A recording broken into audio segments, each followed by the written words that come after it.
This week on Your Mom's House. What's your highest nut record for a day? I don't remember, babe. Yeah? I mean, Come on, dig deep. Well, we got robbed at gunpoint, too. That's a cool one. That's super cool. Yeah. And we'll get to that. Can I offer you guys coffee, cake, $350K? I know it was meth in my asshole. Yeah. You know what I mean? Welcome to your mom's house.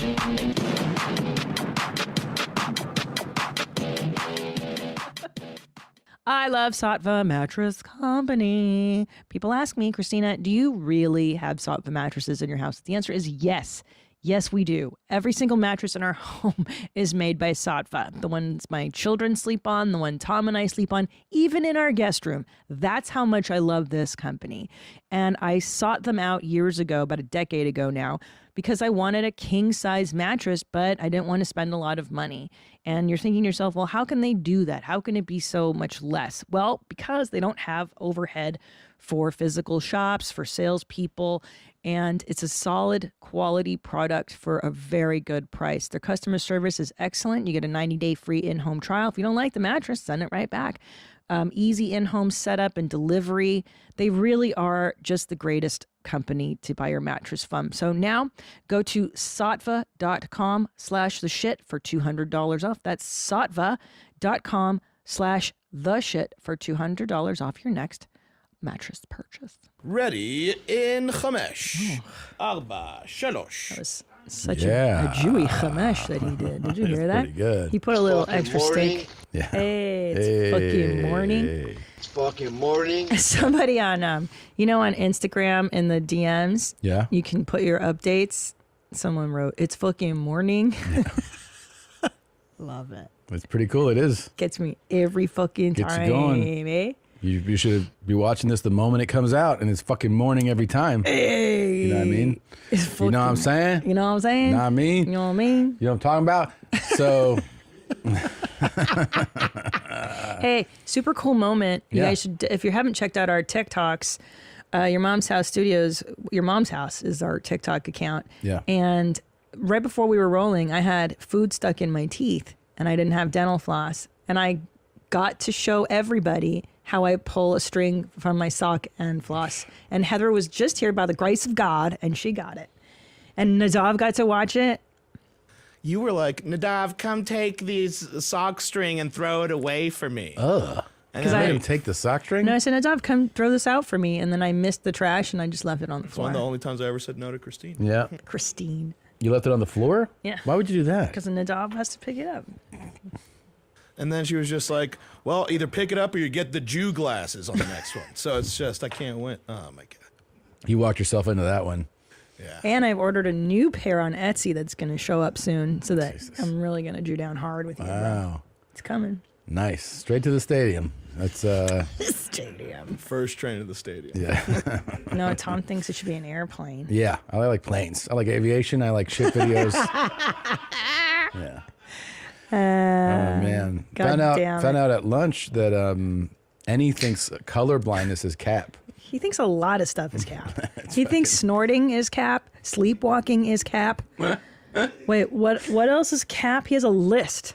The color blindness is Colorblindness. hilarious. Because you actually suffer. It sucks. Suffer. And you know what they should do is make signs in different colors so that the Yeah. colorblind can also. You're a marginalized community, Tom. Totally.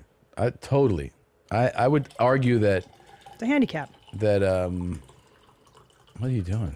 Hydrating, Tom.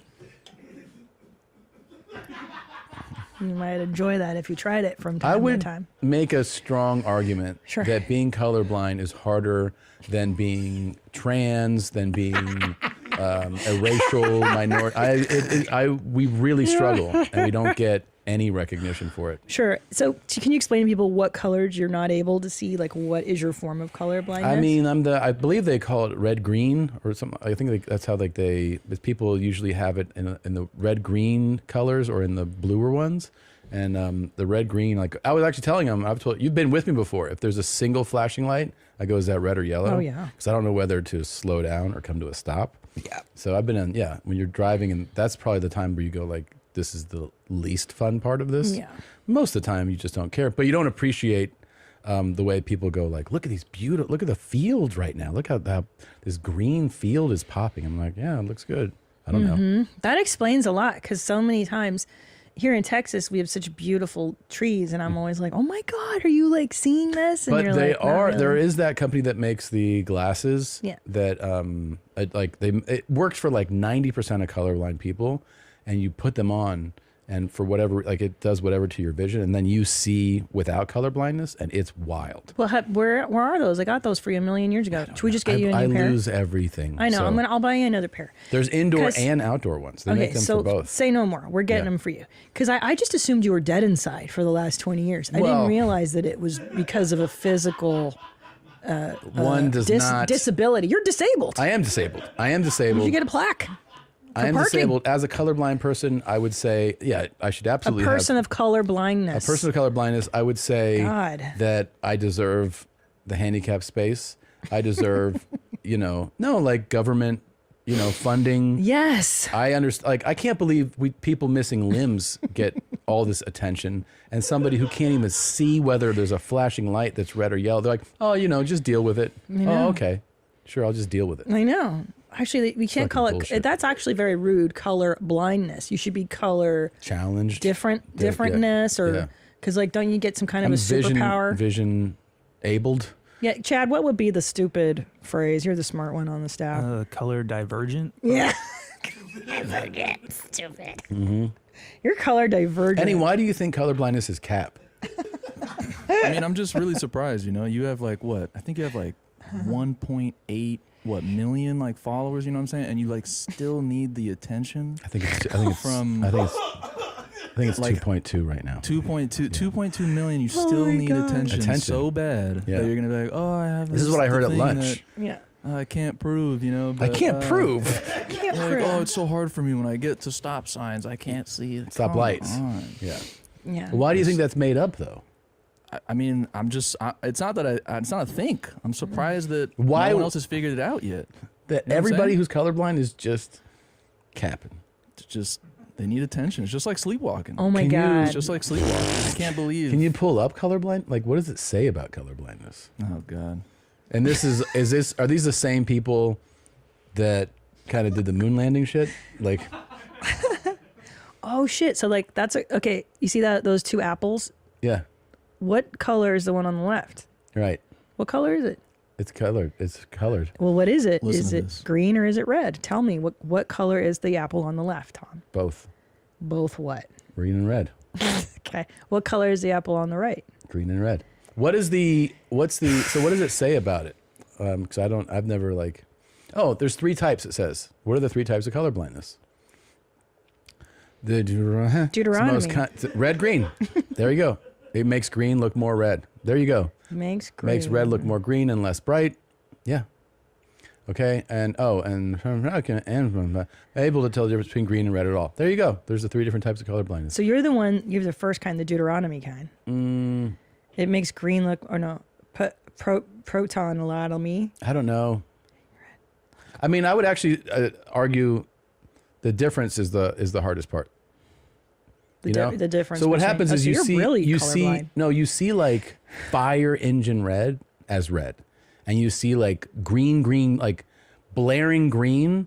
You see it as green. What happens is how colors have like the full palette, like the full spectrum of hues.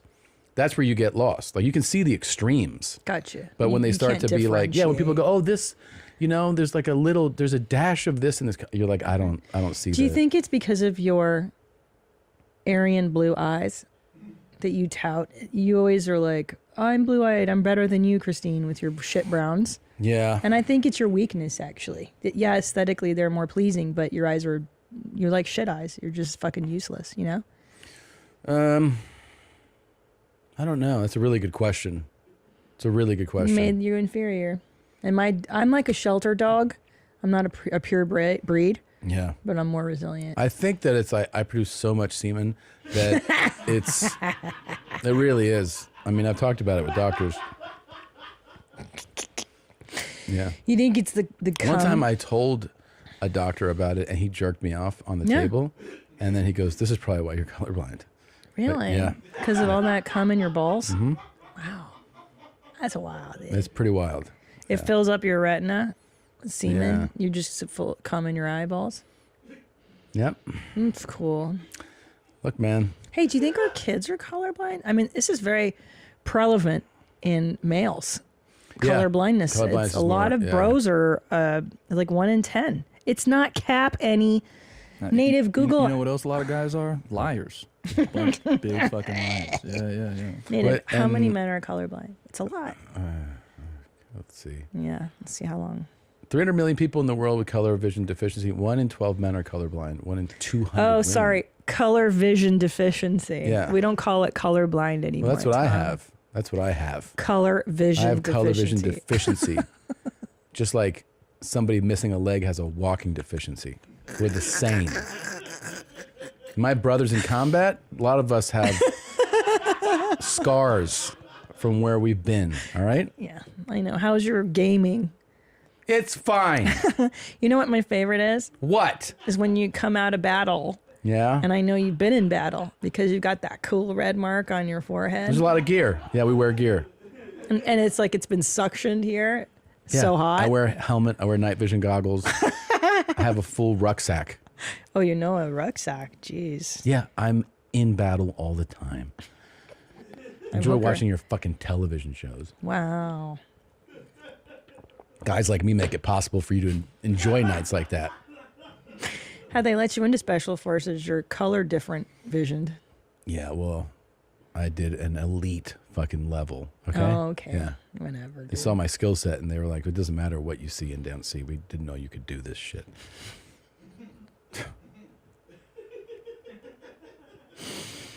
Okay. Yeah. Really yeah. cool. Yeah, enjoy your soccer mom life, okay? Oh my God. Man. How do you like your life? Ready to do this? Oh, always. Let's get in there.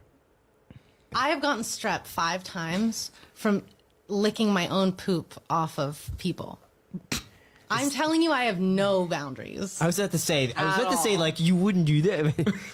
You were wrong. Is that on OnlyFans? I mean, I don't want to seem like it's just like marketing. Yeah. No, it used to be, but it's not even allowed on there. Anything like messy isn't allowed on there. That stuff's off camera. This shit is big time. Who is Randy? Don't bring anyone mother into this. Your mom in the fucking stand. Welcome to your mom's house with Tom Segura.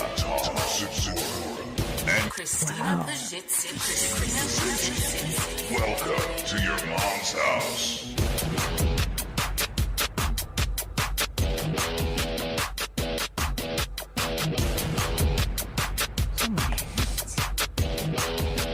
Yeah.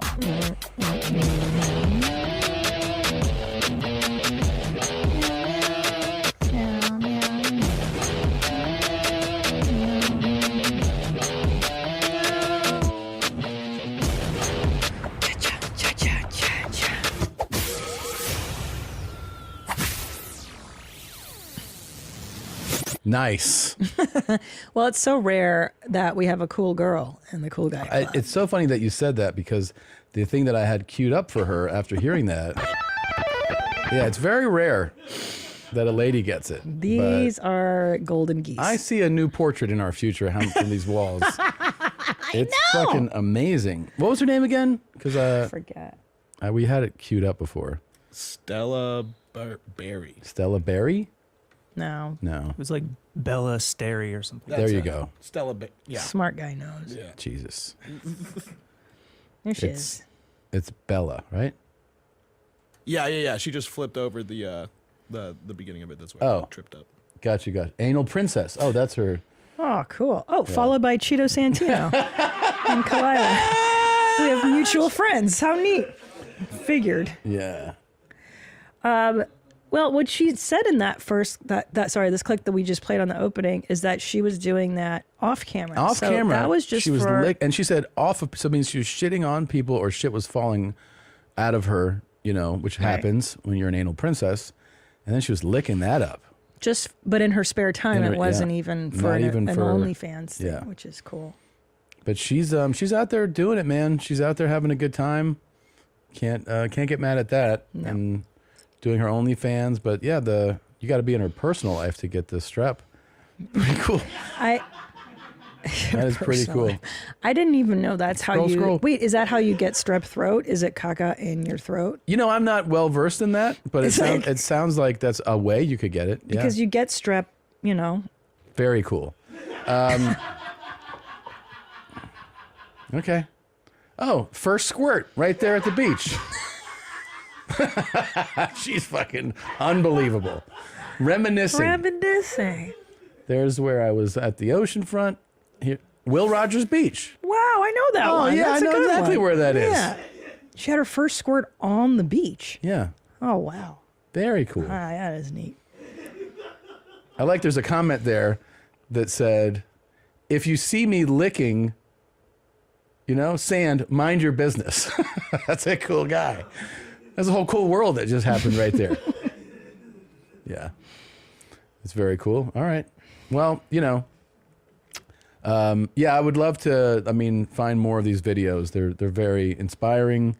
Usually, like I said, usually it's a dude. Usually dudes dominate the space. But every once in a while, the Lord grants us a gift. And licking excrement, staph, what is it? What kind of infection was it? Yes, it's strep throat. And I didn't know I love penis. What else can cause, can we Google that? Yeah, because now I'm worried that every time I've had strep, it's because I accidentally Ingested poo-poo. excrement, yeah. It's like when you get pink eye, that's when you put shit in your eye. Yeah. Bacteria, there you go. So no, there's bacteria in a lot of things. Streptococcus. I'm sure that it's not just from ingesting shit. You can get strep throat from a lot of things. Damn. Yeah. Yeah, a lot of things can cause it. Well, Dr. Drew has told us that you can eat shit. You can eat your own shit. He sure did. And it doesn't... He almost made it a case to try it. You know? He really did. He was just like, oh, absolutely that's okay. Yeah. But apparently, he didn't mention strep. It's really uncomfortable. Yeah. Come check it out. Yeah, you should.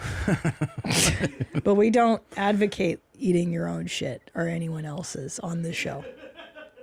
Yeah, don't do that. Yeah, Drew. Gosh. What is CP surprise? You have a surprise for me?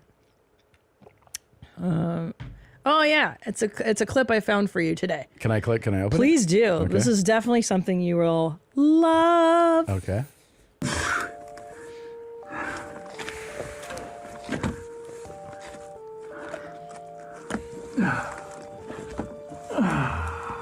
Oh my God. We're watching a guy try to navigate so through. Right now I'm super tight. Breathing out. Cave. Oh my God.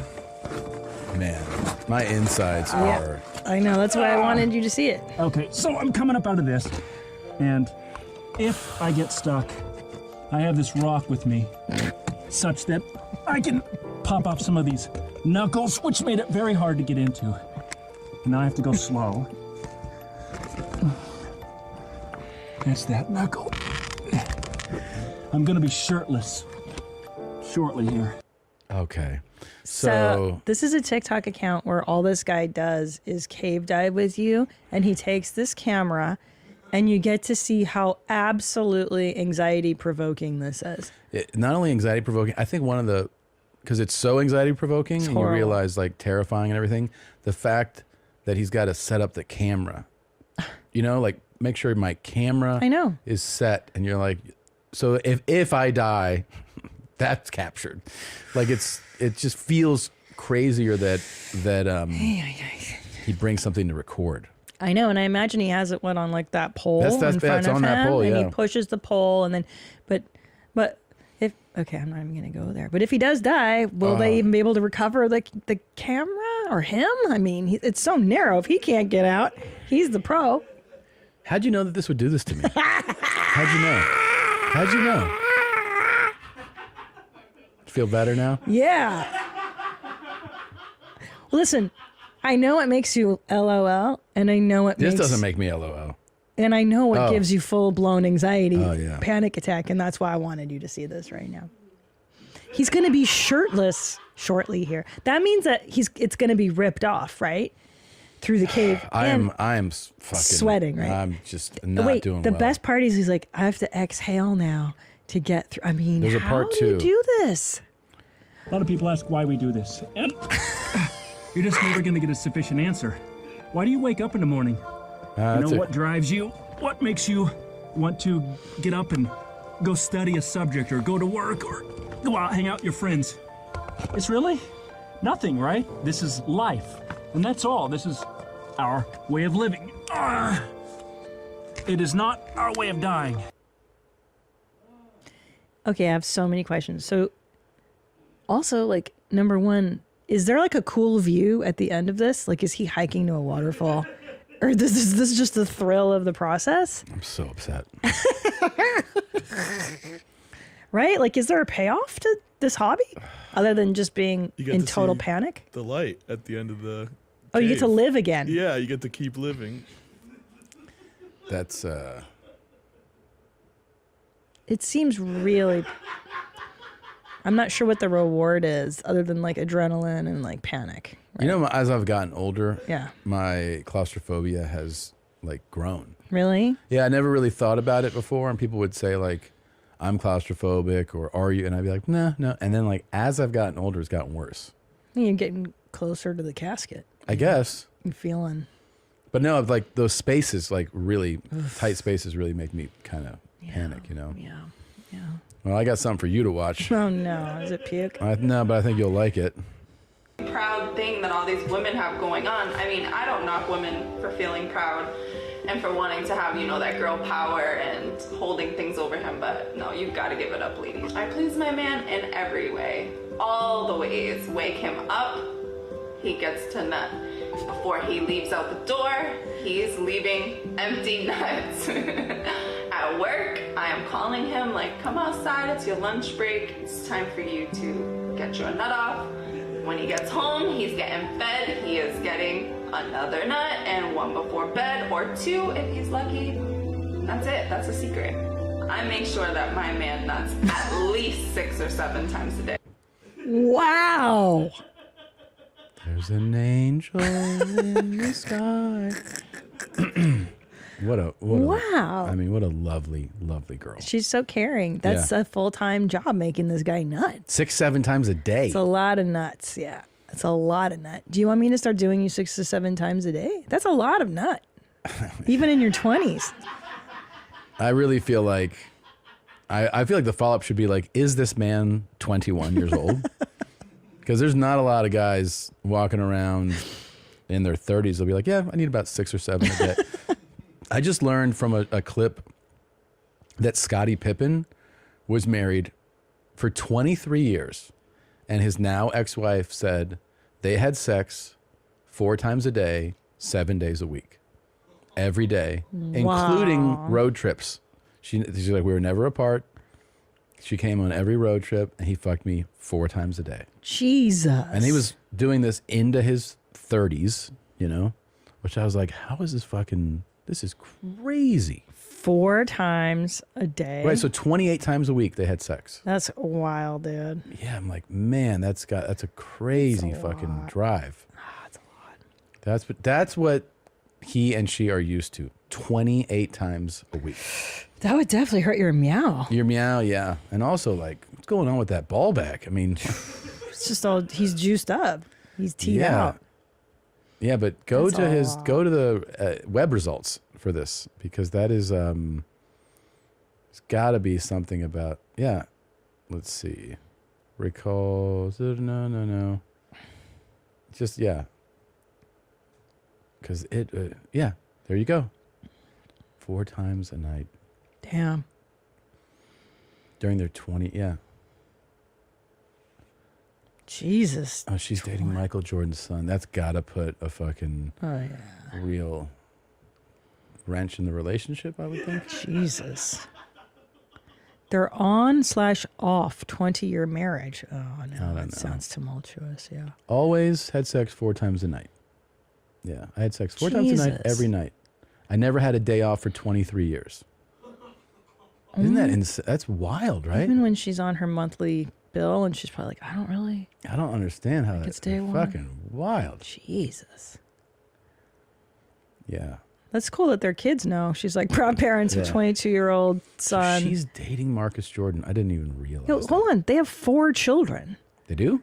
Go. Look, hold on. The Pippins were fertile. Yeah. 22-year-old, 20-year-old, 17-year-old, and a 14-year-old. Oh, so yeah, they have 4 kids. So she had 4 babies. Yeah. And like, postpartum, after your vag is ripped out 4 times, and he's like, come on, bitch. He's one of the best basketball players in the world. That's true. I mean, you don't fucking You don't forget say no. who's on the other side of the bed. Yeah. He's one of the greatest of all time. Yeah. Scottie Pippen. Wow. Unbelievable. He is worth it. He could beat any one-on-one. I believe that he would. Oh my gosh. Keep scrolling. Yeah, that's where she made. That's where I think she made the confession. I think it was like on a show like that. It was a clip like that. Is there more? She's on The Housewives. Yeah. The Syrian-American influencer was still technically married to the 57-year-old retired NBA legend when she met the 32-year-old son of Michael Jordan through friends, and they began dating last September. I just met him a few years ago. I never met him before. I was with Scotty the very last year. Wow, that's so weird that her now ex-husband, was teammates with, you know what I mean? Yeah, it's kind of incestuous. And you're dating the son of that. It's fucking wild. I bet the son's super hot. Yeah. This is all of Michael Jordan. Yeah. But dude, ay. Yeah. This is the family. Oh, they're cute. Yeah, that's the family. Dang. It's him and the kids, like you said, the 4 kids. God, I still can't get over that. 4 times a a day for 23 years. That's wild, dude. That is such a. I mean, that is actually a very unnatural. I think that's an addictive. Isn't Something's that going on. kind of a weird? It's a little high for, like you said. Little high. For a man of his age and the travel and the. Even like when you're totally naturally juiced up at 18, 20, 20. I mean, usually those like 4 timers are like one day. Yeah. Right? And then you're like your system kind of, regroups. Yeah. And then you kind of go back to it. But if you're like every day, that's wild, man. But it seems like Scotty is a perfect match, Proud thing that all these women have. You know what I mean? Yeah. She's a perfect match. They're a perfect all match. out of cum. Empty nuts. Yeah. Yeah. Empty nuts. If you have a family like I do, you know how much your loved ones depend on you. In a worst case scenario, you wouldn't want them to worry about money. I mean, look, you're an adult. You got kids, you got people that depend on you. You need to have life insurance. Policy Genius was built to modernize the life insurance industry. Their technology makes it easy to compare life insurance quotes from America's top insurers in just a few clicks to find your lowest price. With Policy Genius, you can find life insurance policies that start at just $25 per month for $1 million of coverage. Some options offer coverage in as little as a week and avoid unnecessary medical exams. Policy Genius has licensed agents who can help you find the best fit for your needs. They work for you, not the insurance companies. That means they don't have an incentive to recommend one insurer over another, so you can trust their guidance. Your loved ones deserve a financial safety net. You deserve a smarter way to find and buy it. Head to policygenius.com/mom or click the link in the description to get your free life insurance quotes and see how much you could save. That's policygenius.com/mom. So there's people out there banging that often. That's fucking crazy. Scottie Pippen. Yeah. I don't know, dude. I make sure that my man nuts at least 6 or 7 times a day. I mean, would you want that many? 6 or 7 times a day. Fuck no. No. As soon as she said, like, we nut in the morning, I'm like, oh, fuck yeah, before I leave, that's dope. And then she's like, and then when he's at work, I'm like, come outside. Yeah. It's lunch break, time to fuck. I'm like, fuck, Jesus, I don't know. Yeah. Already, I'm kind of like. Yeah, I know, right? It seems a bit intrusive. Like, do you want your woman just showing up at your job? No. And be like, I'm here to suck your dick. Like, I know it's a nice thought, but most guys, when they go to work, don't want their woman just showing up, right? Yeah, but like, if your woman's showing up to suck your dick, it's pretty cool. They're usually like, I need to talk to you. That's annoying. But hold on, if she's showing up at his job, like, where is she? I don't know. I mean, that's a whole other thing. She's all She's in. juiced up She's fully, too, yeah. she's fully in the game. She's fully juiced up. Usually, too, like if you got 2 off in the first part of the day, you're probably not getting home like, I really need to nut right now. I know, dude. You know? Right, guys? Unless you you guys have are young like, bloods. Yeah, you guys are young, man. That many times a day? No. Nah. Maybe for a special occasion. That's what I'm saying. Yeah, not consistently. A sometimes treat, as you call it. A sometimes treat, Sometimes exactly. treat. It's a sometimes treat. Wake him up, he gets to nut. Yeah. He got to nut. He got to nut. I like when you do dumb girl voice. I got to The nut. hotties. 4 times a day. 4 Every times a day. day. Yeah. This chick needs a podcast. Well, if yeah, she's no not wonder young. this guy is not going anywhere, you know? Yeah, He doesn't he have any can't. energy. Yeah. Yeah. He's spent. 6 nuts in a day would definitely incapacitate me. Yeah, that's. I'd be I like- guess that's the goal. Is just like these chicks are so afraid of losing their guys, but if your nuts are fully empty, you're not gonna lose him because he's not Yeah. even. He doesn't have the energy to look. The most I've nutted in a day. When you and I first started banging, we used to nut a lot, but we Well, were in yeah. our 20s when we got together. Totally. And then, you know, as a teen also, like you have like, I remember a few 6 and 7 days, but you're also like 16, 17, and like you said, like in your 20s, but you're naturally, so, like your hormones are so crazy. Yeah. Your hormones are raging.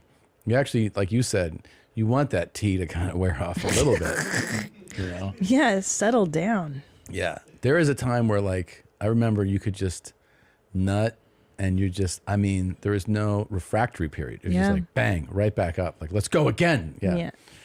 Yeah, I've had, those are solo and with other Back-to-back people nuts. records. Yeah. That's really cool. Yeah. What's your highest nut record for a day? I don't remember, babe. Yeah. I mean, Come on, dig deep. Close your eyes. Jesus.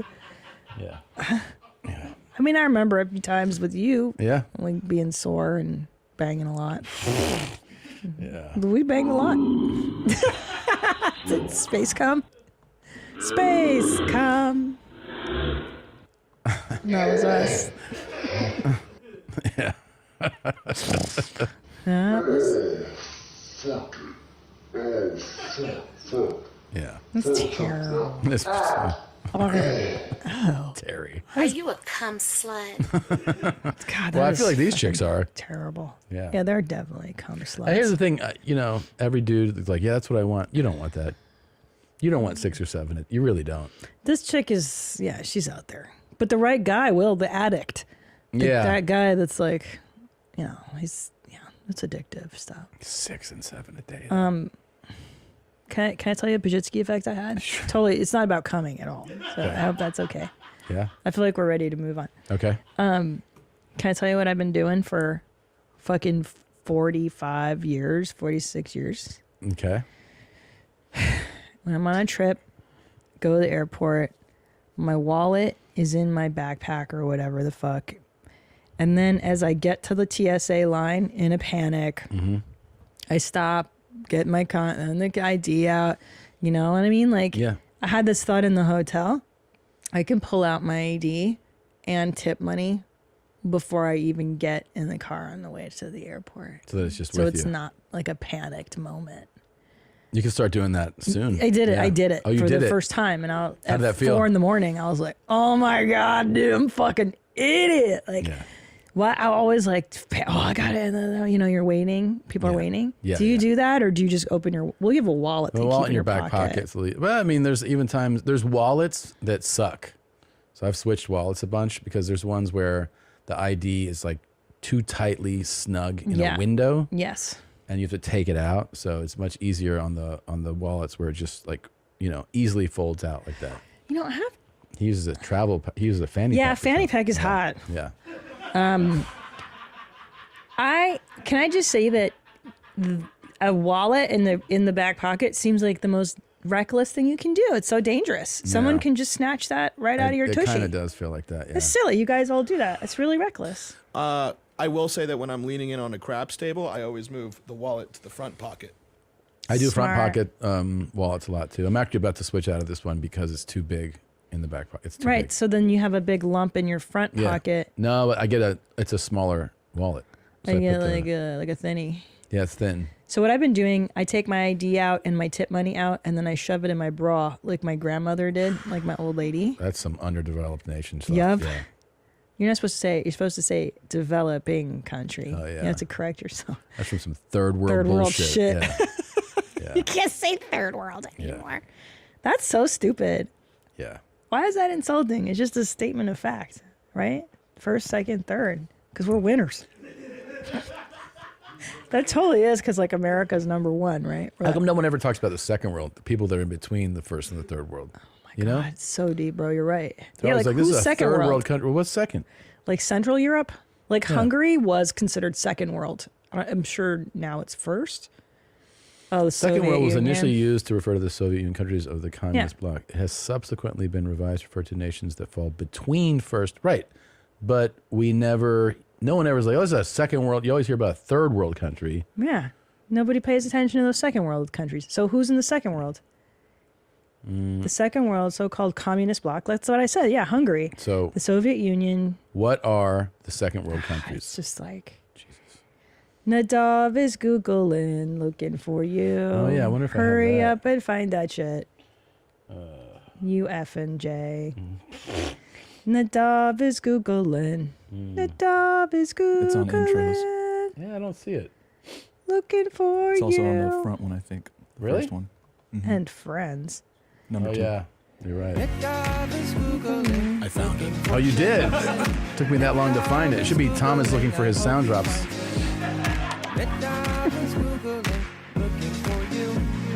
Hurry up and find that shit. Nadav is Googling. Looking for you. It's a good jam. Nadav is Googling. Hurry up and find that shit, you fucking Jew. Oh, what a song. Okay. So, what'd you okay, got? The second world was the so-called communist bloc, the Soviet Union, China, Cuba, and friends. I like how they call it friends.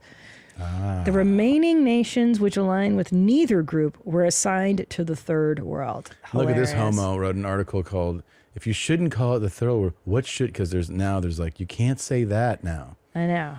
But it does imply like USA number one, number two is the Soviet Union. Yeah. It's like Talladega Nights, you know? Yeah.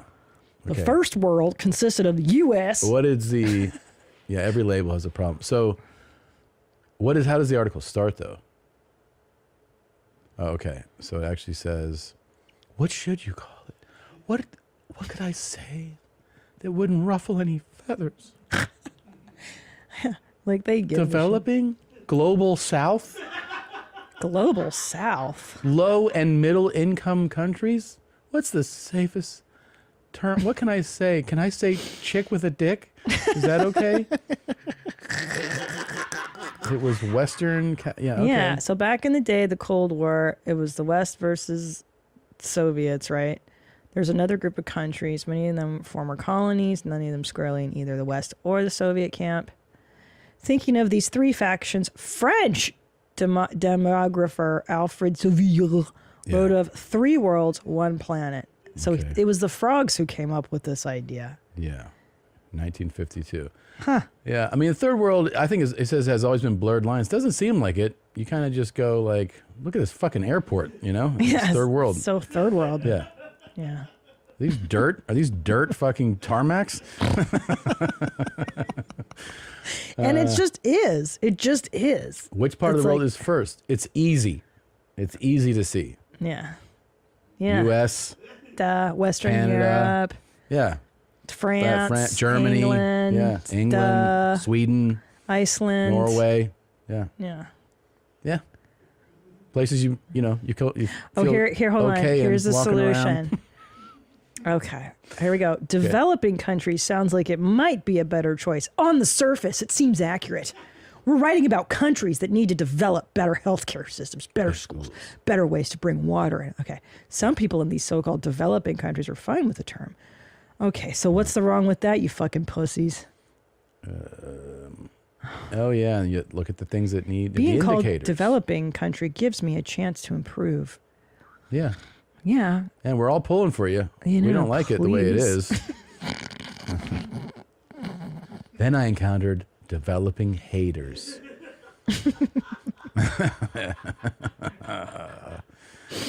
I dislike the term developing. Yeah, okay, because it assumes a hierarchy between countries. Yeah, there is. There is, yeah.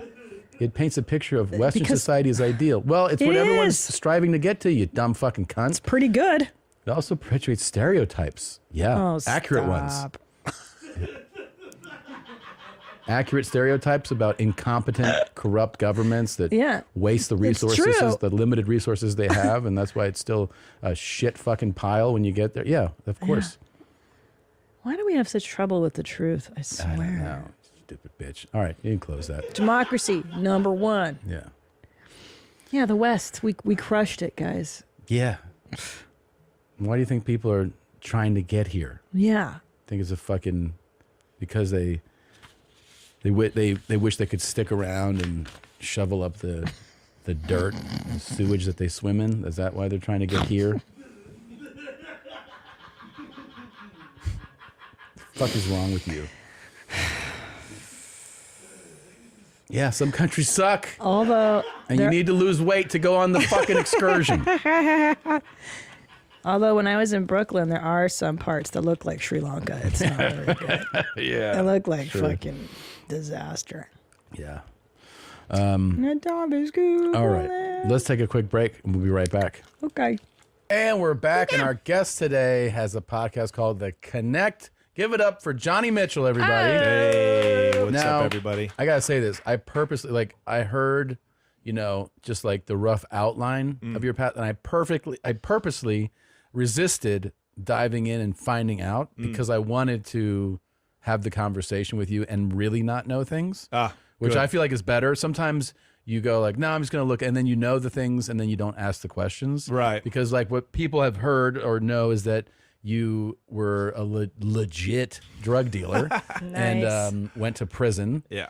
But what I'm so curious, I have so many questions, and now you do stand up. I point that out that you're a comedian, but you have this dream past that we all wish we had dove into.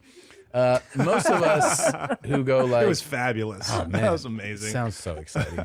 But most people who we all either bought weed from somebody or sold some dime bags or quarter, whatever. So did you start the way that most people do? Like, hey, can I get my weed from you, a half ounce or whatever? Absolutely. We just started because we wanted to smoke for free. Yeah. In high school. Which was like how every guy, he was like, I just want to be able to smoke. Let's buy a half ounce. Yeah. We can sell it out and get our money back. And that was you for how long? Dude, I was like an open mic drug dealer for like 4 years. I put in my time. I didn't get rich overnight. And you put that in, and it's just like, I'll call Johnny if I want a bag. Yeah. Friends and friends of friends. Exactly. And people in high school and shit Sure. like that.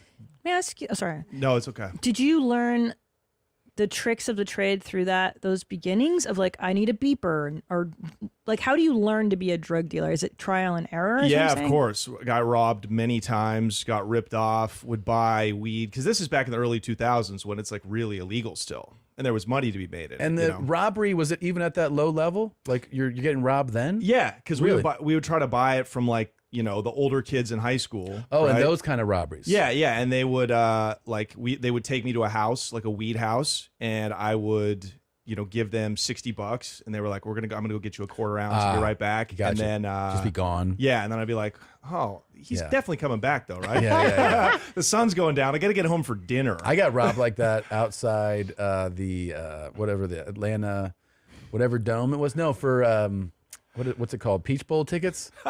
Like these kids were so clever, dude. What they did was we were looking for tickets, me and a friend of mine, and they had a folded piece of paper like this. And they go, here's the tickets, right? And we took it, and you look, and the tickets are there. Like they're Peach Bowl tickets. Yeah. Like legit ones. And you're like, okay.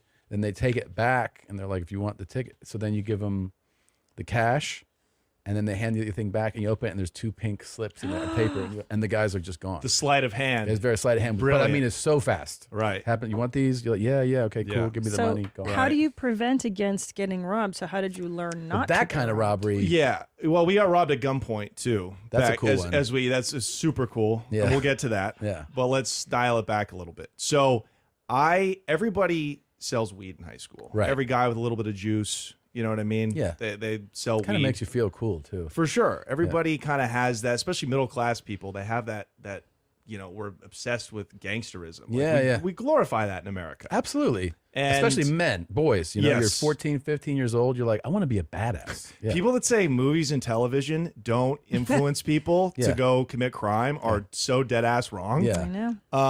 Or video games that influence people into thinking they're Navy SEAls. I'm doing it or just for the rampant fucking prostitute killers. people with me like- when I play GTA. I believe in this country, and I want us to have. Tom just got into the Oculus video game system. But anyway, back to you. You're more interested in Jesus Christ. Amazing you have time to run this empire Yeah, I know. and indulge in your whimsy. I can't believe you're talking shit and you enjoy a fucking pretty great lifestyle. my freedoms. Yeah, because that of you're people like fighting me. for. that Okay. fight. All right, go ahead. Go ahead. So deep down, I always wanted to take it to the next level. Mm-hmm. Like, cause when I found out people could like make a living just selling weed, I was like, oh, that's what I've got to do. But I couldn't tell anybody that. Of course. I couldn't tell my friends that, but like I wanted to be a huge drug dealer. Yeah. I really did. So I had that in me from the beginning. But yeah, that's how we started out. And I didn't make a profit for years because I would buy an ounce of weed. Yeah. And I would oversell. So I undercut everybody else at the school. So I would sell you like the biggest dime bags, half a gram more than the next guy. Yeah. So I got all the customers, but I wouldn't have any profit. Gotcha. But I was moving it. What's your first graduation? Like you said, 4 years of like low level. Yeah, pretty much 3 or 4 years, and then we got to college. I went to the University of Oregon Go in Ducks. Eugene. Go Ducks! Yeah. Exactly, and it's a huge campus. One of the best places for selling drugs. Yeah. I recommend every college Great student do tagline that. for the school. Yeah. If you're, if you're exactly. watching. Yeah. Yeah. Highest fentanyl consumption. Hey. Yeah. University of Texas. Come Yeah. here. Oh, nice. Yeah. So Hook 'em.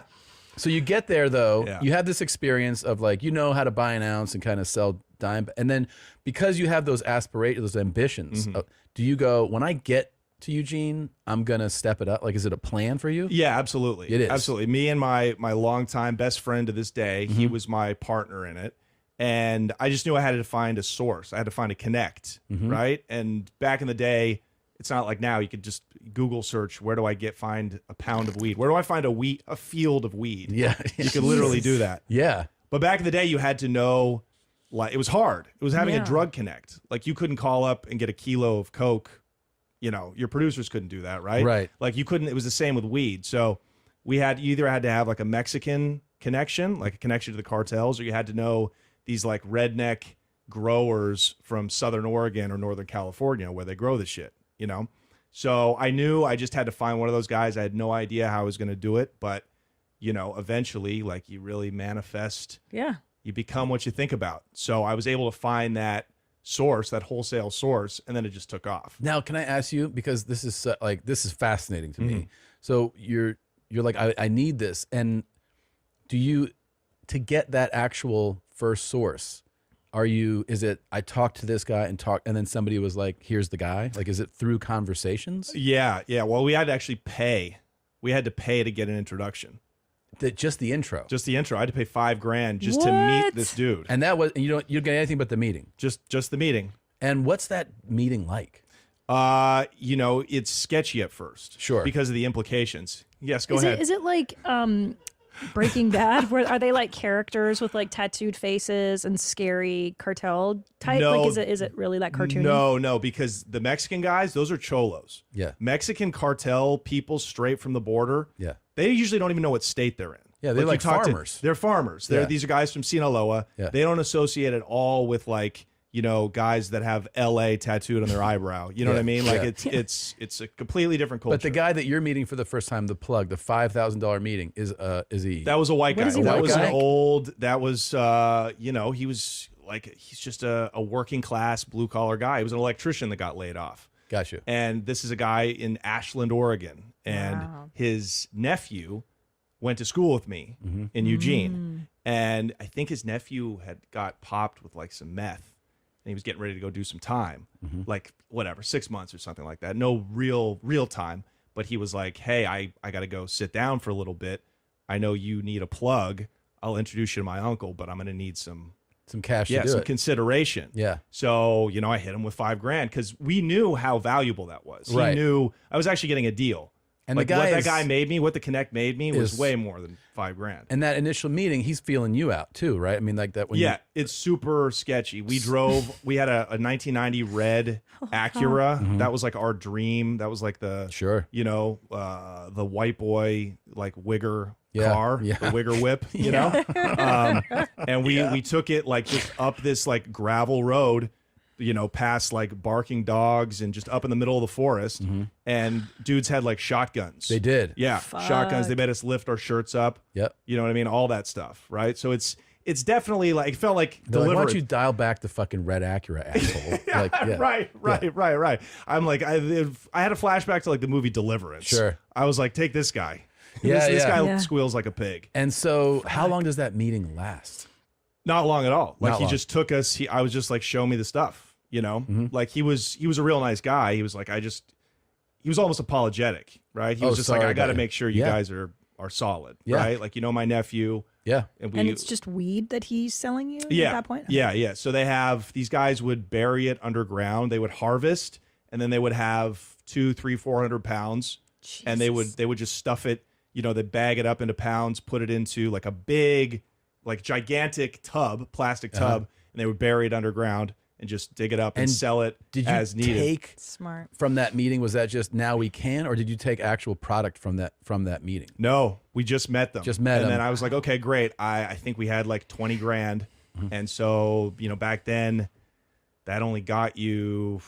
Let's see. I think we're paying like $2,500 a pound. So we went down and maybe picked up like 13 pounds a couple days later. We drove back to Eugene, got the cash, came back and picked up. When you got your 13 pounds, though, that's your first like time that you're like, oh, like we're kind of doing this for real. Like, Yeah, we stepped it up for sure. This is for not sure. just dime bags now. Yeah, it was very exciting. It's had to be like such a rush. Yeah, we didn't think about the consequences at all. No, it was great. And you're dealing out of a dorm room, or did you have No, an we're apartment? like 21 years old at the time, so we're maybe like juniors. I think we're Okay. juniors. So we had a buddy who we didn't even have to pay him. He was just like, I'd be honored to use my house as a stash. As a stash Yeah. house. What an idiot. Yeah.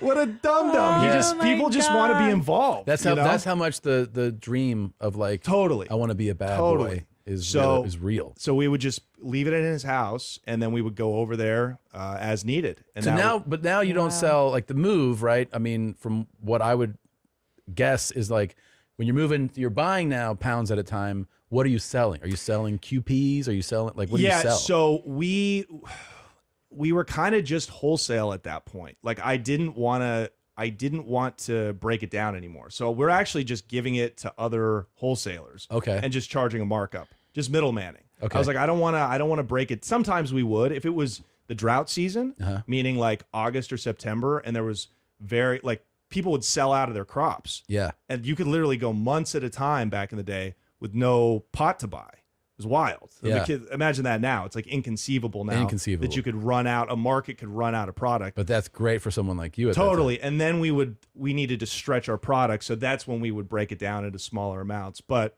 you know, normally I would just take a pound for $2,500 and give it to you for like 28. Okay. So we're making like a middle class living, but we're not rich yet. Yes. So, yes, teacher. So to get this straight, so you're essentially giving a chunk to who you were in high school, the guy that's going to go now deal A little bigger on than the that. street. A little bigger, because I would give this guy 5 pounds. I would give this guy 5 pounds, and Okay. then this guy 2 pounds. So how do you trust that guy, if he gets caught, isn't going to rat you out? How do you That's- trust all these guys? You can't, and that's long term. That's gonna happen. That's what gets everybody. That's in gonna trouble. happen. The big guys, like when I was, flash forward to when I was really making like, hundreds of thousands a month. I had a guy follow a guy around. You know what I mean? To see, make sure he didn't get pinched. That's what like big time dealers might do, is they might literally just you would pay like a private investigator to follow the guy that you're giving drugs to around, just to make sure that he's not meeting up with anybody sketchy, that he's not like going down to the police station, that he's not, talking to undercover cops. But yeah, you can't, like, there's no fail safe in drug dealing. Are you gaining any like edge as far as Like now like the business is growing, but are you gaining any like hardcore edge to yourself? Like with this, you know what I mean? Like where you're like, I'll start carrying a piece or like, no. Does it all stay, or you stay kind of like, I always thought about myself as like Jay-Z, right? Yeah. He talked about the life, but it was glamorized. Like I'm a businessman. Yeah, like okay. we're not gangsters at all. Okay. And definitely not carrying a gun because you get caught with a gun and drugs. It's like big time. Yeah, exactly. So even back then, we weren't that worried about the cops. We were always worried about getting robbed. But if we got robbed, it's like that's just a business expense at the end of the day. Like we were fucking up.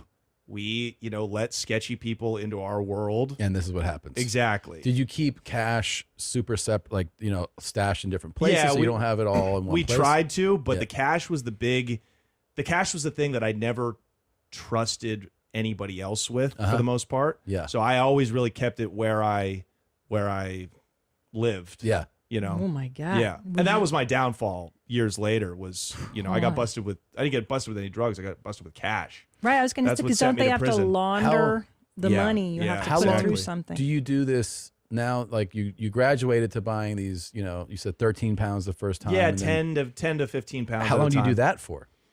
I guess until we graduated college. And then you're like, it's time to step this up? What we saw happening was that the price of the brick, the pound, kept going down. So it was like 2008, 2009 now. So it's getting progressively more difficult to sell weed on the West Coast, and especially wholesale. So our margins are reducing. And that's because now so many people are growing, so many people are selling. Laws are thawing, right? So it's, laws on the West Coast. Now it's very easy to get your medical card. So there's just a lot more players in the game because I could see, I'm like, we're moving towards legalization. Like it's going to happen in like a decade. Especially here, West Coast first. Yes, exactly. So we had a lot of fun. We went and lived in South America. You did? Oh my God. Yeah. How cool. Yeah, I lived in Colombia for a while. Oh my God. I lived in Argentina. Damn. I traveled around. I went to Peru. Oh, nice. You're shit. Peruvian? Yeah, half Peruvian. Yeah. I went to Peru, Ecuador, all that stuff. And are you still like work like when I went dealing? out of town, I would leave the business with my So you're man. Okay. It was great. Got you. It was and then great. you just enjoy life. Exactly.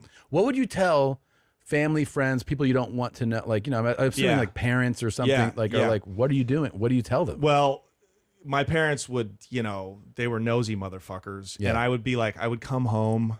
I was thinking about this the other day. I would come home from college for the summer, as you do, right? When you go to college, you come home back for the summer. And like, I would get kicked out of the house almost every summer because my mom would be like cleaning in my room and she would be like, hey, sweetie, I found this backpack with 30 grand in it. You're going to have to leave if you're going to be doing this.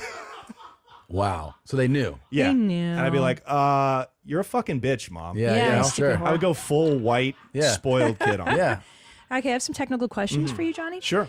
So you kept the drug supply in your home where you lived, correct? Is that what you're saying? You lived with a guy? No, it was a different location. No, we kept it at a stash spot of a different friend of ours. So when you nobody gave- knew where it was. Okay, so when you gave a brick to, say, a drug dealer, did you meet the guy in different locations? Yeah, always. Where do you meet somebody Always. to deliver the drug? Is it like in the movies? Is it in a parking lot at Chuck E. Cheese? It can be. Yeah. What I was love your Chuck spot? E. Cheese anyways, so I'm like, I'm gonna be here. Yeah. So meet me there. Okay. How would you deliver a brick of weed in exchange for cash without getting? I always kept it. I tried to go where they lived. I would try to go where they lived because now I know where you live. Yeah, motherfucker. Yeah. Good. So I would do that, and dude, I like sold coke to kids like outside of like history class. Yeah. Like it was When wild. did you break into coke? I broke into coke in the middle of college because remember there'd be those droughts I was talking about where you couldn't get any drugs, So they're like, any weed, and I would just be burning a hole in my pocket. So I would like, and at this time we had started to get connected with like the cartels, like, and these guys were from the Sinaloa cartel. Yeah. They were growing in Northern California. So I had two different suppliers now. I had two different groups of people Wow. selling me growing weed, and Those dudes definitely knew where you lived, though. Yeah, they did. yeah, Right? I don't know. I don't Really? know. I mean, It feels like that they would be like, man, follow that. Like someone would. you would think, but I don't think these guys are as thorough as Don't care. the shows make them out to be. You know, like they where I went to go meet them, it was high up in, you know, the Mendocino forest, and they could see everything that was coming at them. So they had lookouts posted the way they do in the mountains of Sinaloa. Yeah. They have sentries, guards that are watching everything. So it's like if I was working with the DEA or there was a bust happening, they would know about it, you know. So you went there to visit? I would go pick up from them. So I don't think they you picked up in Sinaloa? No, sorry, in Mendocino. Oh, okay. Yeah. No, I went to Sinaloa last month. You did? Yeah, or 3 months ago, right before they went and raided and got Ovidio, Chapo's son. Chapo's son. Yeah. But anyway, so but I met these guys. What'd you go there for recently? What, just to film see? the show. Oh, okay. Yeah, because I thought it'd be wild. I'm like, I used to buy from these guys when they lived in America. Let's go see where their turf is, you know? That is, yeah. And I won't be back anytime soon. But so anyways, these guys also had tons of other drugs. This is before fentanyl, but they had heroin and they had cocaine. So they started to pipeline me with like good Coke Mexican is great Coke. margins, right? Great margins. Yeah. And you could pick up, like, you could buy 4 ounces at a time, 9 ounces at a time, and then you never have to sell to another drug dealer. You could make real money just retailing Coke to customers. Yeah. And the odds of them, to your point, how do you control if the person you sell drugs to gets caught? But if you guys are just doing Coke on the weekends, Yeah. the likelihood of you getting arrested by the police and you ratting on me is very low because you're just going to do the drugs right away. Yeah, yeah. Oh. So, yeah, it was a great business. And were you doing the drugs too when you get them? Did you get No. into heroin? You don't touch them. No, especially like I've done Coke for fun, like in South America, but I would never. I'm so cheap. I'm so business minded that whenever I had it to sell, I never touched it. What is like what do you get Coke for and what do you sell it for? Back then, we were paying. The price of Coke's gone up, but back then we were paying about $6.50 an ounce. If we bought 9 at a time, he would give it to us for like $600 an ounce, and we could almost double our money off of every ounce. Wow. Yeah, so it's good money. Yeah. Breaking Coke it down is though, great. I never sold it wholesale. I tried not to.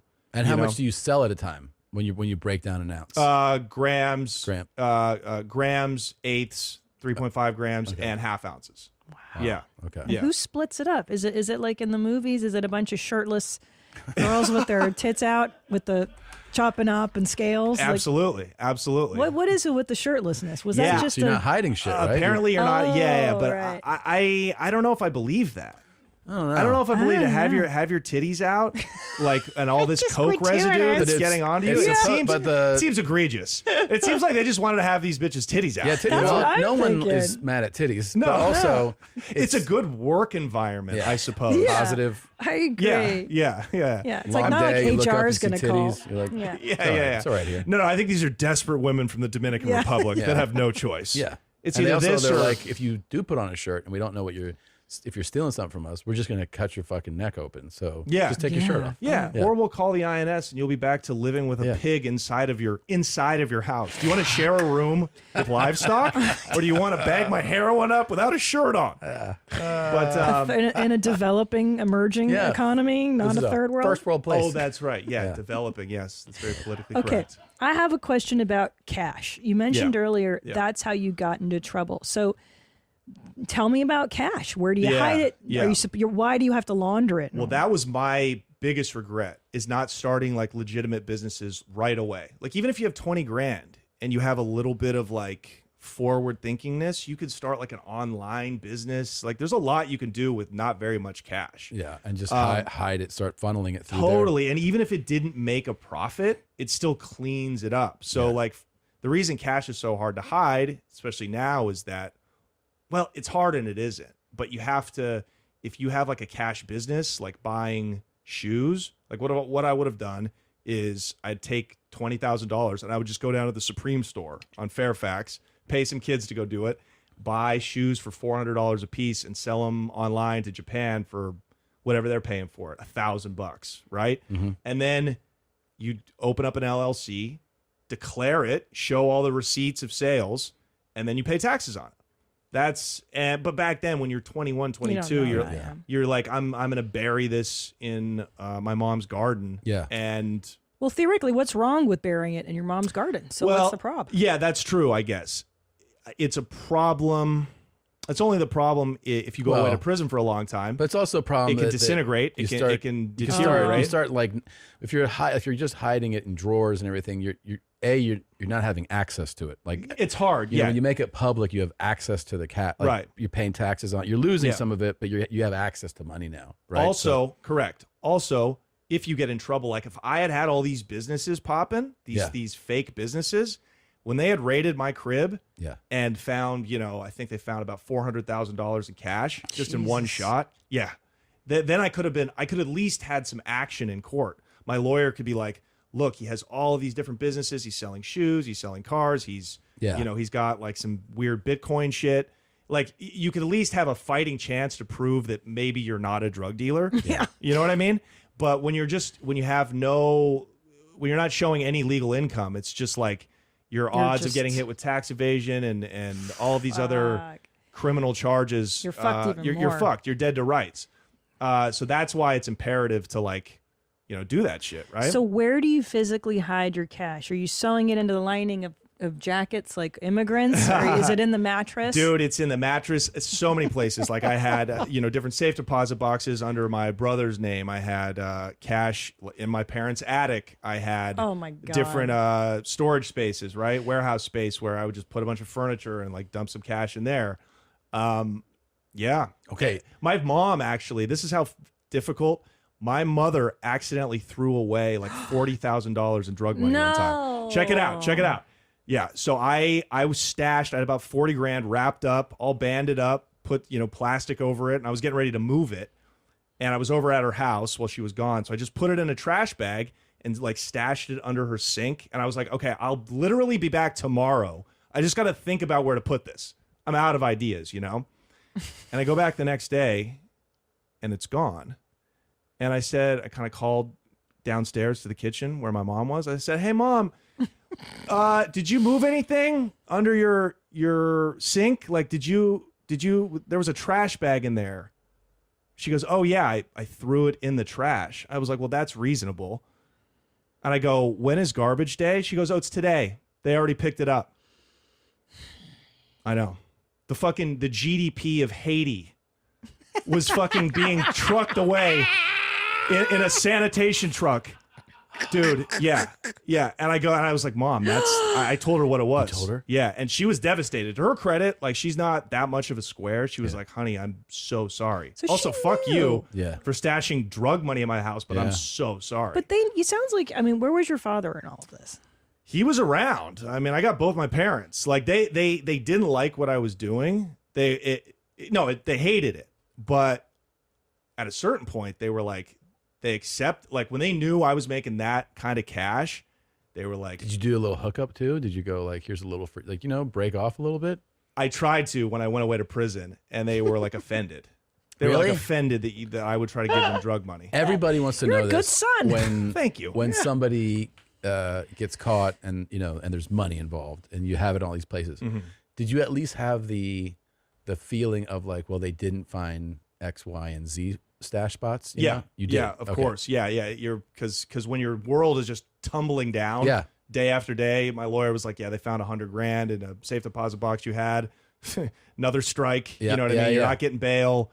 You're like, at least I have this. Yeah. Like you try to you rationalize. So that when you get out, you're like, well, at least I'll be able to access this. They didn't get all of it, but they got a lot. They got a lot towards the end. Yeah. So what was what was the craziest period? Like you're escalating, right? Yeah, because like, you're talking about you got into Coke and then bigger weed buys. The way that it changed was, speaking of South America. So I was failing out of school. I was literally, I stopped going to class because my cell phone was ringing so much. Yeah. Especially in the Coke days, that I'd be losing money.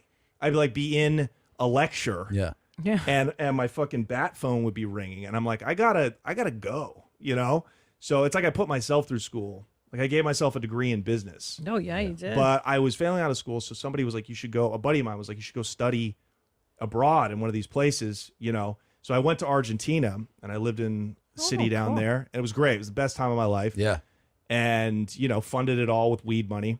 And I met this kid who was from New Jersey. You know, he's like a, you know, Italian dude, Guinea, real stupid. You know they are. Yeah. Come on. Fucking box of rocks. those guys. Absolutely. Yeah. So it's fucking spaghetti monkey. Yeah. He, but one of my closest friends, even to this day, he, you know, I told him what I did back there, and he goes, "Oh yeah, my boys, dude, like they're mob connected. They would fucking love a weed connect from the West Coast. Ugh. Oh no. I'd be like, that'd be crazy if I could get them my weed. Yeah. And he was like, yeah, it would be crazy. And we kind of thought about it a little more. And I was like, well, maybe that was when the light bulb went off. Mm-hmm. I was like, well, what are they paying? What would they pay for a pound?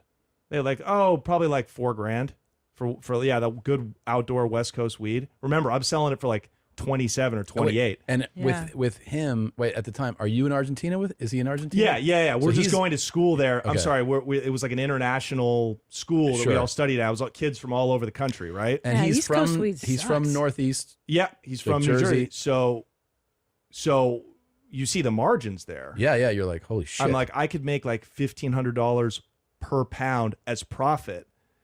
So soon I called up my buddy, my partner, and I was like, we're about to get rich, I think something's going to happen. And that was the turning point where we went from making like, you know, $5,000 a week to 30, 40 grand a week. So, but after that conversation with him, I'm assuming that his people now do they want to vet you? They want you to come to Jersey or wherever I flew out to Jersey, but they were so juiced. I mean, they didn't give a fuck. Like they were like, get us as much as you can get as fast as you can get it to us. If you're going to give it to us they were like, I was like, I'll give it to you for like 35, 37. They were like, sold.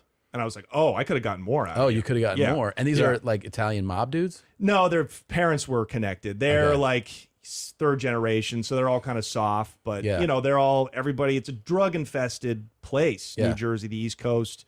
So how much do you start selling to them? So I started out shipping like a pound or two just to like get the system down. How do you ship? We would take it, we would take a pound, pour it into like a vacuum seal bag, vacuum seal it up, and it could take a fluffy pound of marijuana and just shrink it to like the size of a football. Yeah. And, you know, you'd repeat that, do it twice. I talk about it on my show. I teach people how to ship drugs through the mail. That's what I do on the Connect. Yeah. You know, it's for the community. Do it. And you shrink wrap it one more time and you put it in styrofoam and you just simply, and you box it up in FedEx, UPS, USPS. We could get it 10 pounds in a box sometimes. And so you'd feel it out, and then what do you start shipping to them? Yeah, about 5 to 10 pounds. I like to keep it at 5 because we lost a couple of boxes, but I kept it at about 5 a box, and I could ship, you know, 4 a week easily. Obviously, but I think shipping has changed in recent years where like you have to put, like now you have to like verify your address stuff. Totally. But back then you could put like fake name, fake, right? All of it fake. Yeah. Okay. Back in 2010 2008 through 2010, it was literally, you didn't have to show an ID. Yeah. You now just they walked up there. Scan your ID. Yeah, exactly. And that's because I think it was so rampant. Yeah. You know, so, you know, if I can make $1,500 profit per pound and ship 20 a week, that's great. That's $1 million business. Yeah. You know, so that I was like, yeah, this is the ticket. Well, did you ever have in all these, like, you know, because you're dealing with like obviously criminal people, you ever have a deal, or whether it's an acquisition or cash delivery, buy, sell, where you go like, holy shit, this is terrifying, like, you know, where you're scared of the other person involved or their crew? I started dealing with these Dominicans in Manhattan, Washington Heights. That's where they're all at. They're all in the Washington Heights. Yeah, and that is the wholesale drug hub of the East Coast. Everything's going through there. That's where the coke's moving through. If you're a crack dealer in the Bronx, you go up to the Heights to cop wholesale. Same with weed. Yeah. So when I went over to meet those dudes, I went over, you know, through the guys from Jersey. I ended up, you know, getting hooked up with a crew of Dominicans in Washington Heights, and I flew out there, and I took the train up. I'd never been to New York, and I met them in the back of a Boost Mobile store on like 245th and Dykeman. And that's really when I was like, oh, I'm federal now. Yeah. Yeah. So I think I wasn't so much scared of them as I was scared of like the implications of what was happening. I'm like, I'm with people that like, you know, probably have bodies on them, and are selling heroin wholesale. That's a big no-no, I've heard. How was that? Know? And so how was like, the Boost Mobile meetup? How'd that go? It went pretty well. It did? It went pretty well, but it's funny because it's Boost. It's such a stereotype. Like, it's so funny. I know this is silly, but were they friendly? Like, were they like, they were? They're just like, hi, buddy. Latins how are you doing, very John? friendly. They were like, oh, you know, my cousin Alex, you know, he's a good kid. He's going to Rutgers. I don't know why he's all of a sudden became, you know, a Mexican guy from East LA. Yeah. But no, they're very. Yeah, exactly. And then, but yeah, they were friendly. Yeah, they were friendly. And then it's the same kind of as your previous meetups, just like feel you out. Are we going to do, like, we can do this? They were like, they were very, they were like, listen, we control this entire 4-block stretch. We have agreements with everybody that owns like legitimate businesses, from like the nail salon to the beauty shop to the guy that owns the, you know, Pappas Fritas place. And you can ship, we can use all these different addresses to send product. Oh my God. Yeah. And they were like, you'll always have your money when you want it. But you know, we can find you. Yeah. You know, just letting you know. Exactly. And it wasn't big and ominous. They were like, you know, we just, if we show you respect, you know, we deserve it back. Yeah. So it was that kind of thing. And I was like, but I enjoyed that. Yeah. I actually enjoyed that because I'm like, these are fucking businessmen. Yeah. Because I wasn't planning on ripping anybody off. Sure. You know? So, but just the implications of that, I was like, yeah, this is maybe, I should probably fall back. Because now it's getting wild. There's so much drugs and money moving through the system. And you're selling, what are you selling at this time now? Cocaine? No, there's no coke. This is all weed. Okay. Yeah, these quantities are growing. Yeah, exactly. Yeah, okay. I could never get them enough. They would have it sold before I even got them. Really? Wow. Yeah. So Washington Heights went Damn. from cocaine in the 80s. They were the Colombians' main distributor wholesale. Then those kingpins got knocked off, or they went back to the island. They got deported. It was their kids, and they became like the weed kingpins. Gotcha. Wow. So they were like, we'll have it sold. Literally, you could get us 100 pounds in a day. It's all gone. It's all accounted for. God and I was like, yes. You were stoked. I was like, this is fucking So awesome. Yeah. what it's the gets best you? What gets you eventually pinched? Like, why? How do you get? Yeah, it was so in 2009 we had one of our stash houses raided by the cops in Portland. I got arrested. They found about 5 pounds and a couple $1,000s in cash. The stash house. Yeah, because I was there. We had a buyer, a guy we were giving wholesale drugs to. He got caught. He wore a wire. No. They and it was just a real Fucker. open and closed case. They raided the spot. It wasn't tactical stuff. It wasn't a SWAT team. Yeah. It was just unmarked guys that looked like Tom. No offense. Yeah, you no. know? Yeah. Here's the thing. And I they feel just like I walk never in. would have been able to pursue this dream because I have such cop face. Such cop face, dude. Like yeah. every time I've done an illicit thing in my even Yeah. like as a kid, that people would be like, Yeah, exactly. Yeah. "You're a cop, right?" And Yeah. I'm like, no, I just went drug. I'm like, Yeah. You could never try to buy beer from a homeless guy at 7-Eleven. No, they all are like, They're like this. Yeah, Yeah. Just take me, in, dude. Yeah. But you, Johnny Mitchell, you got that face of an angel. You would never think. So, Yeah. I don't have cop face. I have look like I'm there to like represent You're a Eddie drug Haskell. dealer. Like I'm a lawyer. Wow. Yeah, Yeah. I'm there to like represent. And I have DEA energy. yeah, exactly. So hold on. So what are you like taking a nap? What? How do you? No, I was on my way back from God. golfing Shut with up. my No shit. grandfather. Really? Talk about that, dude. How fucked up is that? Yeah, I dropped my grandfather off. Oh, at least you dropped him off. fuck. Yeah, I dropped him off at my parents' house, and I was like, okay, I'll be back for dinner.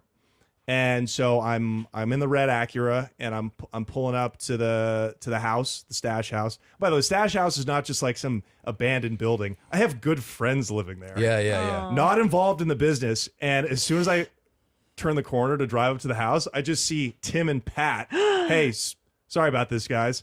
And they're in handcuffs being led out of the house. You see this. Fuck. Yes.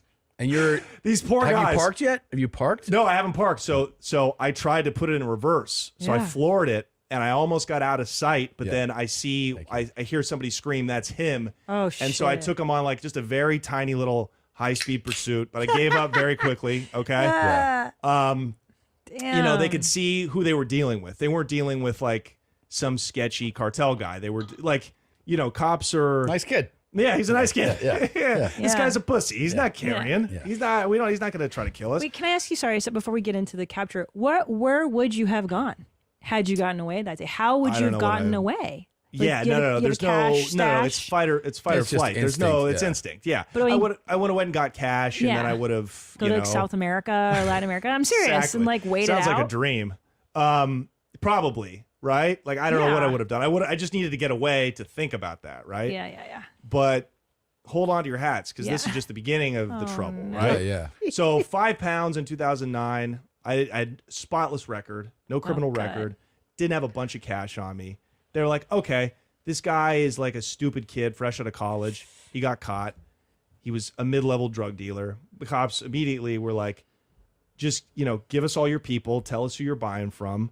Dude, you won't even have a misdemeanor. Yeah. And I was like, I cannot do that. I cannot give you these guys. Because again, I didn't know if they knew where I lived, but I'm like, I can't give you my people respectfully. You know what I mean? And they were like, okay, that's fine. But, you're going to this is a felony amount. Yeah. You know what I mean? And you might do some jail time. And I said, look, just write me my summons and let me go have dinner with my grandfather. You know what I mean? And they let me do that. They were cool. They took everything. They ransacked the house. But it's like, that's white privilege, obviously. Yeah. Right? So, but, I got a good lawyer. And you actually went and had dinner. Yeah. I Were went you and had dinner. shitting bullets the whole time? I was just like, I was numb. I was like, my life's a lie. My fucking poor grandfather's dying. And I'm fucking getting raided and arrested and running around like. Before you get one thing I wanted to ask is that everybody who always like comes from a normal upbringing, let's say, and then comes into like real money, they end up buying some shit, right? That it raises eyebrows. But you mentioned you're still driving the red Acura. Still driving the bucker, the under bucket, we call it. Like, did you ever go overboard on something where you're like, oh shit? No, you I kept didn't. that- I never cared about material things. I ate out. I ate the best meals. Yeah. I traveled everywhere. But you didn't like acquire things. No, I That's didn't smart. acquire things. Yeah, I just like that's freedom. Interesting because what you said in the very beginning is that when you did this in high school, he didn't turn a profit. You didn't turn a profit, you said, for the first 4 years. Yeah, like it was was a really while. for the love of the game. It was for the love of the game, and then like all this money, I'm just like, I can be up and out. Yeah. Like I didn't, but I knew how hard it was to make it. So I'm Yeah. like, I'm certainly not going to burn it. And I knew this, I couldn't do it forever either. So my goal was truly the drug dealer's dream, the gangster fantasy, like the way the Kennedys did it, right? Their dad was a bootlegger and their kids went legit. I was like, wow, I can really, if I'm smart with this, I can make millions and get out. And that's, what almost nobody is able to achieve. But a lot of people actually do, and you never hear about them because they're not making shows on YouTube, Yeah. But so look, so I Wait, so you have your dinner and then I had my dinner, and then life just goes on. I get a lawyer. I'm summoned to go down to court, and again the detectives are there, and they're like we can make this go away. You'll get a misdemeanor, but then community service, you'll work it off. And what do you telling your lawyer? You just tell him like, there's no way I'm giving anybody up. Yeah, your I was lawyer's like, I probably can't. like, take this, right? No, he was like a scumbag drug lawyer. Oh, okay. We called him the Fat Man. He Okay. had 4 fingers on one hand. I don't know how the other one went missing, but I'm like, this guy is. But he was obese, and I'm like, this motherfucker's got to be winning a lot of cases. You know what I mean? Like, I know it sounds funny, but it's true, right? Yeah. So it's like I was just like, I'm not going to cooperate because I had just met my guys on the East Coast. Yeah. I knew my business was about to take off 10x. Yeah. So I was like, I can't quit now. So I just pled guilty. I did a couple weekends in jail. I got like the college kid special. Yeah. Where they're like, you're going to go to jail for a couple of weekends. You're going to do community service. You will have a felony. You'll be on probation. Got to take a piss test. But so pot was already becoming like that. Like it wasn't like a mandatory minimum. If I got caught in Texas 5 pounds back then, I'd probably do some time, right? So I kind of got a slap on the wrist.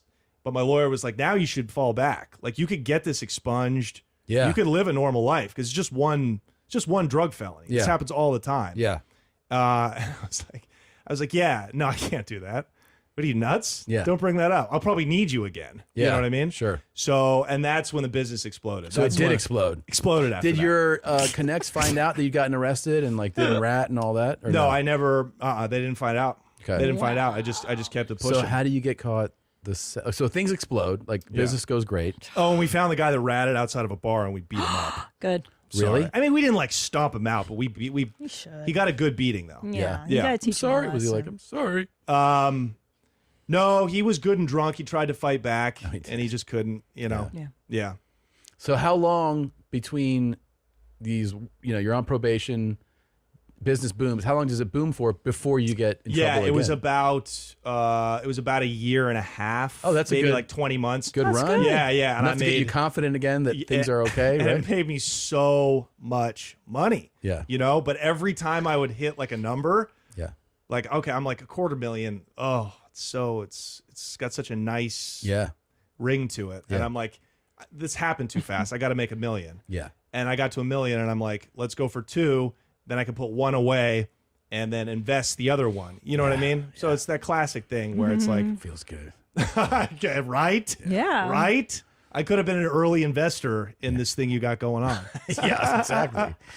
Yeah. So, but so the point is, when I got caught the second time, when they raided the house and they found all that cash but no drugs, I already had a felony. I was already on probation. So even if I beat that charge, I was going to get my probation revoked, and I would have had to go do time anyways. Yeah. You know what I mean? So, because I had a 3-year tail, we called it. Mm-hmm. Tail. That's a real criminal term. Yeah, for sure. Yeah. So sorry, they raid your house for cash, right? Yes. So how does that happen? What's the tip off? Got it. So the Dominicans were rock solid. These are professional drug dealers. And brown people, black people, people of color. I know this is a family friendly show. Yes. Yes. Thank you for yeah. Pardon my privilege. POCs are the best drug dealers. Yeah. Because they have to be. They have to be. They know how easy it is for them to get arrested. They're profiled all the time. Like, so they're solid. They're solid. Yeah. Like, we really didn't think at a point at all about police. Yeah. Like, white guy, we were only worried about the jack boys. Yeah. We thought the only way we can get caught is if we're speeding down the highway on our way back north from, Southern Oregon, and we get pulled over. Yeah. And, they just get lucky. It's an accident. But, Dominicans are like, yeah, no, law enforcement's actively looking for guys like us all the time. And so they act accordingly, you know. But these guys I was dealing with, these kids from Philly, from South Jersey, they were just, I would open up packages, UPS packages, and $50,000 would just fall out of the package, and it would reek. It smelled like they were smoking blunts and blowing it all over the money, like. They were starting to get sloppy. And I was like, guys, you got to package my money like I package your dope, Yeah. But so I think probably what happened, and I didn't find out exactly in the discovery paperwork because the cops lied in it. They do. They omit stuff all the time. Probably a dog in like a sorting facility, a drug sniffing dog, smelled that package of money, and they put a little tracking device in it, and they followed that all the way back to Oregon. Damn. And they alerted, the people at FedEx in Oregon. And then what, you go pick it up? They delivered it to one of the places where I would pick it up from, and they started following me. They followed me back to my place where I kept the cash. Wow. Yeah. And so then is that a full raid when you get discovered there? That was the undercovers. Those were the detectives. Same guys or no? One of them was from the early bust. Yeah. He was like, dude. Oh, shit. Dude, no, he was like disappointed. Oh, he was? He was like, dude. Again? He was like, again, but good job. He saw all the cash there. He's like, wow, you really really made some of yourself, kiddo. Good job, man. Yeah. Yeah. And then he put his knee in my back. Yeah. But yeah, no, again, it was just the undercovers. And they were like, look, we're going to get a warrant for this house. They didn't even have a warrant to search the house. They pulled my car over as I upgraded from the Oh, the good. red I was actor. going to ask. Yeah, Finally. Yeah, I'm you got to enjoy your money. I had a Charger. That was a hot car. That was a hot car in 2010. dope, Yeah, it was fucking badass. It's also the NFL first season rookies. They all get Dodge Chargers. They got a nice check. They get a Charger. Yeah. So they pulled me over. That they found that package of money and another package of money. So I think total it was like 40,000, maybe 50 grand in cash. And they were like, look, we've traced this to your residence. We know this is it. We're going to get a warrant. If you make us get a warrant, we're going to come back and smash this fucking place up. And it was like a nice house in like a cool hipster part of Portland. Nice neighbors, you know, smile and wave. I was living a double life. And I liked the owner a lot. And I was like, I don't want you to fuck the house up. I was like, I'll just show you where it is. I'll just show you where. I'll just let you in, and then I'll let you find whatever you find. Yeah. So then they found another, about 350 in my safe, and 350. That's a lot. Of Yeah. They found about 50 on me, and then about 350. But again, I wouldn't keep 350 on me all the time. I moved it, but that was just the place where I kept it, and then could piecemeal it out into other locations. So interesting though that there are like. And this one, it's a lot of cash, but no drugs. No drugs. Because I never kept the drugs. Smart. To my credit, I always kept it at a stash away from the money. What the government has at that point is a case of like, there's a reason you have all this cash. That's essentially the case. Yeah, Tax exactly. evasion, right? Exactly. It's conspiracy and it's money laundering. Yes. Tax evasion is federal. These weren't the feds. Yeah. The DEA eventually showed up. Yeah. But those guys really look like me. Yeah, absolutely, bro. Absolutely, bro. And they are fucking not playing. No. They're not playing. So, but these were just local pigs. Mm-hmm. So we're up in the house, and it's just 3 of us at the time. No, it's 3 cops and me. And I'm like, obviously, what comes next is I try to bribe you. Obviously, You know what I mean? Yeah. Yeah. What do I look like? Yeah. You know what I mean? An asshole? Yeah. I'm a good host. Yeah. Yeah. I see what you guys drive. You see what I got. Right? Yeah. Right? I would have tried to. Yeah. I would have I'm like, tried can I offer you guys coffee, cake, $350K? Yeah. Right? $350,000? Don't you want a fishing boat? Yeah. Hey. You losers. Yeah. And these motherfuckers didn't go for it. And they Did, charged me with bribery too. Stop. Yeah. They Did- tossed it though. They tossed it because that's their word versus mine. They're like, I knew we were going to beat it, but they threw that on there. I'm like, you guys are such fucking Did you ever dorks. get talked to by either the locals or the DEA? Like, did they ever get like, hey, fuck it? Like, did they get real aggressive? Like, Yeah. One of them threatened to knock my teeth out after Really? I bribed him. Yeah. One of those cops did? Yeah. Because they take it as like back in the day, that was honestly business as usual. Right. Like crack dealers in Brooklyn or wherever, they would get pulled over by the undercovers, and the undercovers would be like, don't look at me. And we know this because we've interviewed these guys. Yeah. And they'd be like, don't look up. Keep your head down. 10,000 a week. Wow. Yeah. It's negotiations. Yeah. It's Yeah. one hand watches the other because Of they know they're course. not going to stop drug dealing. Right. But the way the new cops look at it, I think, or a lot, and these are West Coast cops. The East Coast, right? That entrenched corruption, Irish guys, Italian guys, we might have more action, you know? It's in the blood, man. It's in their blood. Yeah. Generational. So, totally. Yeah. So, but, on the West Coast, it's just a little more square. So I think these new cops, they take pride in not being dirty. And it was really like a big fuck you that I could even think I could buy them off, you know? So did they use like ridiculous? I'll just answer your question. Yeah, you don't go have ahead. to raise your hand if Well, you don't want to, but I love the respect. Yeah. Tom, I want to know. I We're hope in you show class. him this kind of respect. Never. So, these guys, these officers, it sounds like they're throwing swag around. Do they talk to you like in the movies, or like, come on, kid, show us your hiding spots before we break your nose? Like, No. But, Well, he did threaten to knock my teeth. Yeah. Yeah. But you know what I mean? Like, he said he threatened to break his teeth. Yeah, so yeah. they That was the say young guy. That was things. the young guy. The older guys are like, try to be your uncle. Yeah. They're like, Oh, dude, you know okay. what it is. Like you tell on them before they tell on you. Sure. Like let's make it Do happen. you hire the missing thumb again, the fat man, to be your lawyer? Oh yeah. You do. Gorsky. Shout out to Gorsky. I think he's probably dead now, but it's a free plug. Did you entertain a not guilty plea this time, or a different defense, or just straight to guilty again? Like with the yeah. new charges. I wanted to fight it. I wanted to fight it. You know, we did fight it in many ways because they wanted to give me, originally they charged. So the Fed showed up. They the did. DEA showed up, and I was just tight-lipped. I was like, I'm just not giving you anything. You know what I mean? Yeah. And then it was black from there for a while because you got the adrenaline's pumping so Yeah. hard. It's like the first time bombing on stage. Yeah. Like your mouth goes completely dry. Your survival You're in trouble. instinct. Yeah, your brain just shuts down. Yeah. So I basically came to in the back of a squad car, and they were just taking me down to jail. Like really, like remember the first time I got arrested, they let me go home. I'm in the back of the cruiser. It's on now.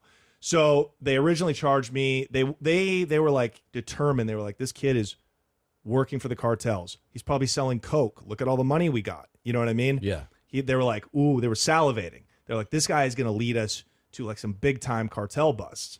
And the reality is I wasn't working for the cartels. They were just a supplier. They were one of my suppliers. Yeah. You know what I mean? So they originally threw like federal money laundering at me, and they just kept me in jail. They denied me bail. They denied me bail. Murderers get a chance to bail out. Yeah. I had the bail money ready, and they were like, this guy's a flight risk. You know what I mean? We know he's made calls to South America.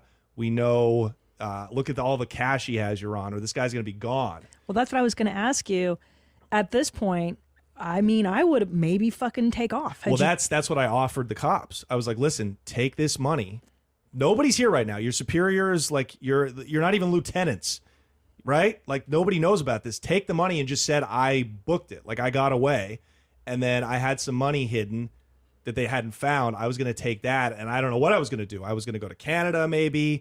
I was going to, because I have a Canadian passport. Oh, sweet. Yeah, right. So, or go south. Like who knows? But I was like, you know what I mean? Just give me a day. Yeah. That was kind of my thinking, was like, okay, I'll just bail out and then we'll take it from there.